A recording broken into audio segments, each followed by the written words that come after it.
asalaamaaleykum wa rahmatullah wa barakaatu mbokk yi maa ngi leen nuyu di leen ziar di leen dalal chaîne bi chaîne ba nga xam ne ñun ñëpp ñoo ko bokk ñoo ko moom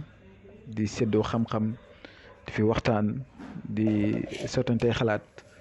comme niñ koy defee rek ndax lu tax ñu def ko mooy dimbalante lu tax ñu def ko mooy itam indi suñu participation si li ñu yàlla xamal moo xam si wàllu wërsëg yi moo xam si wàllu kaaraange yi moo xam si wàllu ñi nga xam ne ñu ngi si ay jafe-jafe surtout sax ñi nga xam ne ñu ngi nekk si diggante yi bu ñu waxee diggante nag dafa yaatu day nekk diggante ay jëkkër ak jabar diggante ñaar ñuy nekk di bëggante diggante daal ay xarit diggante ay soppe diggante patron ak ki muy liggéeyal diggante daal bari na diggante sax taalibe sëriñam waaw ndax dafa nekk loo xam ne bët bu set ñu jot ay message yoo xam ne daanaka boo xoolee lu si gën a bëri yëpp loolu lay si loolu la ñuy laajte wala loolu la ñuy bëgg pour ñu leen koy dimbale te itam ñuy waxaat nit ñi rek ne ñun man wax naa yàgg na man duma sëriñ souvent nag nit dina ma woo du ma mën a jot si sama numéro yi may bàyyi fii wala mu envoyé message WhatsApp ma yëg ko tontu ñu xaw a mer danaa leen man lii du sama métier daf ma ko métier dafa fekk na rek ne nit ñi dañoo xaw a jaaxle tey bu la nit wooyee na la man lekkal leen ma xaalis bi def leen ma lii anarke leen ma fii nangam wax ay wax yow tam li nga mën mooy ñëw dimbalante ak ñoom sottante ak ñoom xalaat ku si am jafe-jafe wala waxtaan ak yow nga seen ni nga ko mën a dimbalee te ñi si bëri xam neen ma man xanaa kay nit woo ma di ma waxi caaxaan laa du déglu wala nit yónnee ma message di ma wax yoo xam ne daanaka li fi caaxaan la du ma la déglu ñi si bëri xam nañ bu baax a baax yi fi caaxaan moom képp ku koy def rek na dem seeti ci keneen ak loo mënti andi itam dëgg rek moo ñu fi tax a teg te nit ñi nga ñaan yàlla saxal ñu si itam tey nag incha allah ni ngeen gisee sangat bi nag moom la ñuy wax sangatu ñetti leket yi nag surtout nag si wàllu diggante yi ndaxte suñu mag ñi ak suñu kilifa yi yàgg ñi nga xam ne si tey ñoo ñu bàyyee lii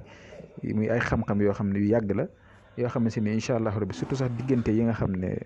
maanaam nga yor sa jabar wala sa jëkkër nga sentir ne seen diggante ni mu war a melu ko surtout sëy yu bëri da ngay gis ne commencement bi day neex mais boo demee ba si kanam mu commencé weex commencé métti daanaka jafe-jafe rek la waaw moo xam si góor gi wala si jigéen gi soit bu dalee góor gi day muñ rek xolam bi sës bu dee jigéen bi itam mu toog di muñ rek di fanaanoo jooy di xëyee jooy muy métti waaye nag kenn xamut daate yaakaar naa ku la takk dem ñaan la pour takk la bu sañoon tey du la teg lu métti jigéen bu ñëw tam pour sëy la yaakaar naa itam bu sañoon tam itam du la teg lu métti bu sañoon da lay sëy bu rafet bu neex moo tax daal ak itam ñi nga xam ne xale yu góor yi may woo sëñ bi man kat bëgg naa am soxna waaye sama mbir nangam wala ki ma bëgganteel saa bu ma paree pour sëy mbir mi taga témbe wala mu këppu jigéen ñi itam man sama ki may bëgganteel nii bëgg naa sëy waaye nangam yooyu yëpp daal nekk fii te bari képp koo xam ne itam ndaxte lii benn mbir moo xam ne la neexut expliqué neexute itam leeral wala di joxe ndax jamono ni mu mel ak ni mu doy waar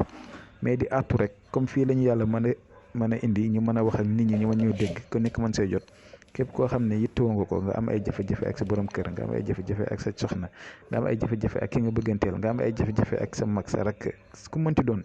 bu ñu waxtaanee su lu wér su lu tegu si njub ak fulla ak fayda nekkul na ñëpp laa koy defal damay wax leer nañu rek du ñëpp yàlla nag mooy sottil yàlla mooy mottali ñu ngi ñaan yàlla mottali lépp man maa ngi lay ñaanal sax soxlawuma kenn am problème sax bu may woo waaye ñu ngi leen di ñaanal yàlla jàppale leen waaye xëy na anarque yu fi nekk ak yenn jafe-jafe moo tax sax ñuy bëgg di dimbalante ak yéen si côté yooyu waaye itam bëgguma ay caaxaan képp ku ma woo daal di ma wax ju nekk nag naa ko analyser xool ni mu si mën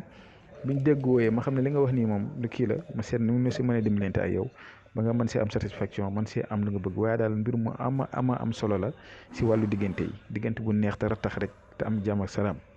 ñu ngeen maa contacter si numéro WhatsApp bi bu ko defee incha allah rek ñu déggante si waxtaan si ñu xool naka lañ ciy def bu neexee yàlla suñu borom maa ngi muñ loo jigéen ñi nga xam ne ñu ngi si sëy mu métti di muñ loo góor ñi di muñ loo ñëpp yàlla buur bu màgg la yàlla na sotti lépp si zaare si baatin ba subaa jàmm incha allah asalaamaaleykum wa rahmatullah wa barakaatu.